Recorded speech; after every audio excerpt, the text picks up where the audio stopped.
a faísca foi a terapia. A faísca foi a dor.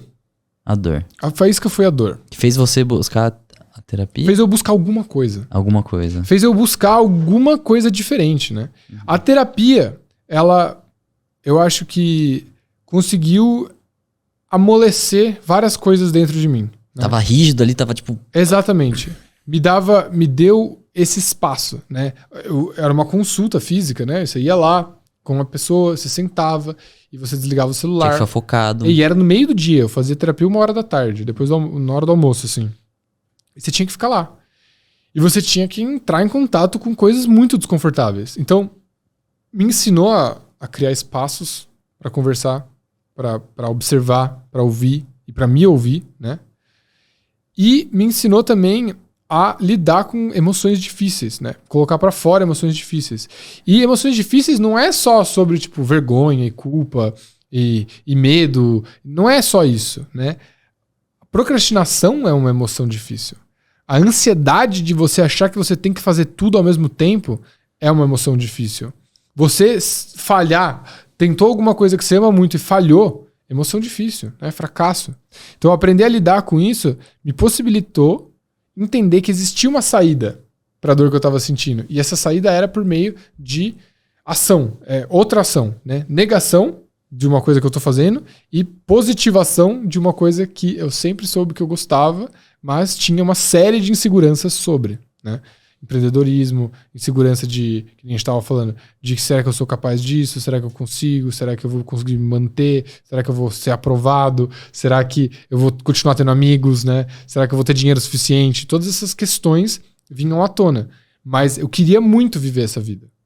Só que eu não tinha essa capacidade emocional de lidar com essas coisas difíceis. E aí a terapia conseguiu me amolecer nesse quesito, entendeu? Legal. E depois que você saiu do Citibank, que rolou? Quais foram os seus próximos passos? Pois é, durante a época da pandemia, eu já comecei a idear algumas coisas, né? Então eu já comecei a,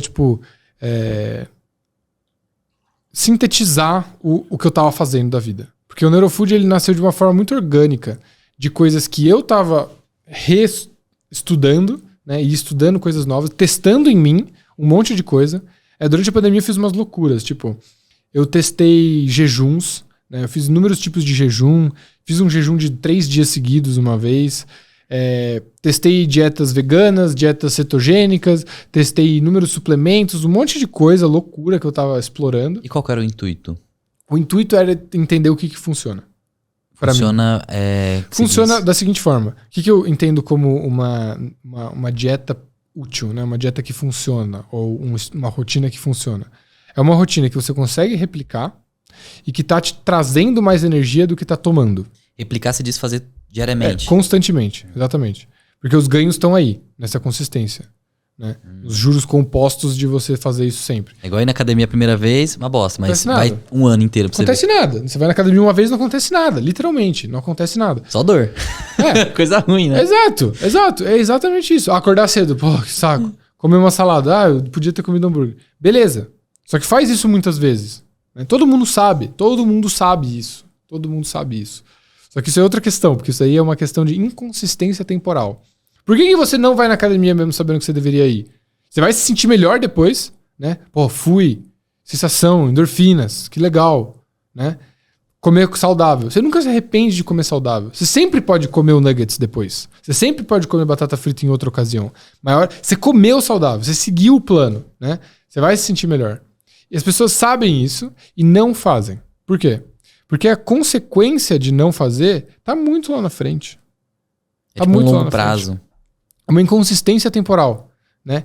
O benefício tá muito lá na frente e a consequência tá muito lá na frente. Então, nosso cérebro, caçador-coletor, não tá pronto para isso, né?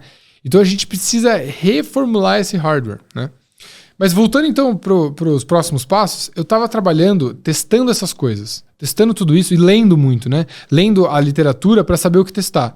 E aí algumas coisas começaram a dar certo, né? E essas coisas são os básicos bem feitos, né? Acordar sempre no mesmo horário, comer de uma forma que cria homeostase energética, né? Tipo, comer de forma equilibrada, não muito, não pouco, né? Comer nas horas que você sente fome, comer respeitando as suas bioindividualidades. Se é intolerante à lactose, não come lactose. Se você é intolerante a glúten, não come glúten. Mas também sem criar extremismos, né? Sem criar fake news, né? Ninguém pode comer glúten, que glúten faz mal para todo mundo. Não tem nada indicando isso na literatura.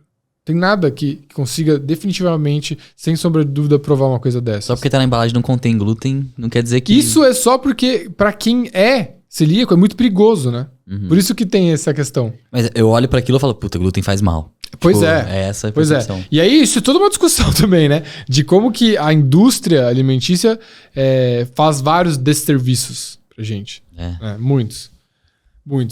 Mas isso é uma questão toda a parte, assim, né? Que inclusive, quanto menos você depende da indústria alimentícia de processados, né? Ultraprocessados, melhor. Né? Se você puder depender diretamente da fazenda, melhor ainda. Você acha que sei lá, um frango congelado, ele é um processado? Ele é minimamente processado. Minimamente processado? Minimamente processado. Como assim, minimamente processado? Então, existe uma escala de processamento, né? Inclusive, isso é uma coisa internacional. E foi a USP que desenvolveu a mais nova escala de processamento. Então, parabéns, USP. Boa, Brasil. Eles desenvolveram a escala nova de processamento, que cria categorias de processamento, né? Então, existem os alimentos grosso modo, tá? Minimamente processados, processados e ultraprocessados. Processamento de alimentos tem a ver com... É uma forma industrial de falar cozimento ou cocção, né? Então, tipo assim... Um ultraprocessado é um alimento que passou por vários processos mecânicos ou químicos, né, de beneficiamento e teve muitos ingredientes adicionados, né? Então, estabilizantes, açúcares, amidos, proteínas isoladas, tudo isso é adicionado àquele alimento, além de o alimento ter sido moído, triturado, liquidificado, assado, frito. Tudo isso são formas de processamento. Os alimentos minimamente processados, por exemplo, frango, ele não é um alimento in natura, porque ele foi cortado, ele foi embalado, ele foi congelado. Então é minimamente processado. Um alimento de fato in natura é só o que você acha, tipo, uma fruta. Uma fruta é um alimento não processado, né? Um grão integral, de fato, não processado. Até arroz branco, por exemplo, feijão, são alimentos minimamente processados, né? Então tem essa diferenciação. Isso é uma das coisas que é sabida pela ciência. Quanto mais a sua dieta estiver pendendo para um lado de alimentos menos processados, menores os seus riscos de doenças crônicas, principalmente doenças cardiovasculares e doenças neurodegenerativas. Tipo, arroz, feijão, frango e ovo, da hora. Da hora. Ótimo. São alimentos minimamente processados. Por que eu gosto desses alimentos? Não é porque eles em si são mágicos, né? Mas eles cabem muito bem num contexto alimentar saudável e neuronutritivo. Eles cabem muito bem. Eles não têm muitas ressalvas. Eu não tenho muita ressalva em relação a arroz, né? Eu não tenho muita ressalva com relação a ovo. É um alimento nutritivo. Tudo que você comer em exagero, fora do contexto, vai ser ruim. Você pode comer ovo demais, você pode comer arroz demais, você pode comer qualquer coisa demais. Tomar água demais. Pode. Você pode tomar tanta água que você perde toda a sua produtividade porque você tá a cada 5 minutos no banheiro, por exemplo. Eu sou dele. Então, tem que tomar cuidado, porque não pode tomar água de menos, né? É. Tem uma garrafinha também, aí você sempre lembra de tomar água. Mas então, é uma questão de... Isso eu fui entender com o tempo, tá? Tipo assim, eu no começo do Neurofood, eu tava buscando uma solução milagrosa. Eu tava buscando alimentos que realmente tinham, né, superfoods, que faziam toda a diferença. Eu podia comer miojo, nuggets e bolo de cenoura, e aí eu tomava espirulina e maca peruana e tava bem, né? Não é assim que funciona, né? Não é assim que funciona. Eu me posiciono fortemente com relação a isso hoje na rede social, porque eu acho que as pessoas têm essa mentalidade de atalho muito forte. Né? Ah, com certeza. Buscar o superfood, buscar o suplemento, buscar o nootrópico que vai resolver teu problema. Sendo que o que vai resolver o teu problema é você comer na mesma hora todo dia, você dormir 8 horas por dia. Fazer o básico. Você se exercitar. É fazer o básico bem feito. Né? E aí parece que, tipo, eu tô copiando, repetindo o que todo mundo fala, mas é que essa é real. Tem que falar. Essa é real. Tipo, o óbvio tem que ser falado, né? O óbvio tem que ser falado. Exato. O básico bem feito, repetidamente, traz resultados extraordinários. Essa é a real. Se você faz o básico bem feito, e aí ênfase no bem feito, porque dá pra fazer o básico errado. Dá pra você comer arroz, feijão, frango, salada e ovo de forma errada, né? E dá pra você dormir 8 horas por noite de forma errada. Então tem que ser o básico bem feito, repetidamente. Não adianta você fazer o básico bem feito uma semana sim, semana não. Repetidamente. Vai trazer resultados extraordinários.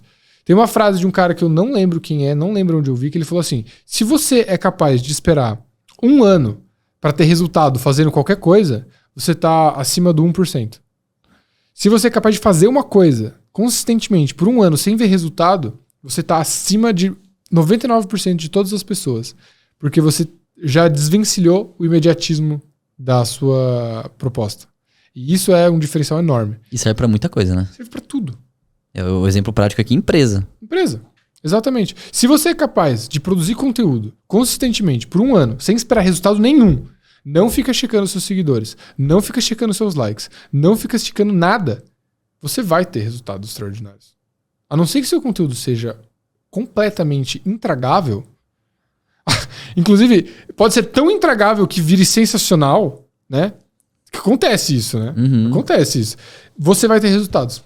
Exato. Você vai ter resultados. E 1 ano fazendo conteúdo, você vai melhorar também. Exato. Você vai melhorar. Verdade. Não tem como, não. E aí, empreendedor, você já teve medo de estar pagando seus impostos da maneira errada? Já pensou se você está pagando mais ou menos do que você deveria? Com a DBI Contabilidade, eu te garanto que isso nunca mais será um problema. A DBI é rápida, acessível e acolhedora com seus parceiros. E eu falo isso pois sou um dos clientes da DBI também. Caso queira saber um pouco mais sobre a DBI, é só clicar no primeiro link da descrição.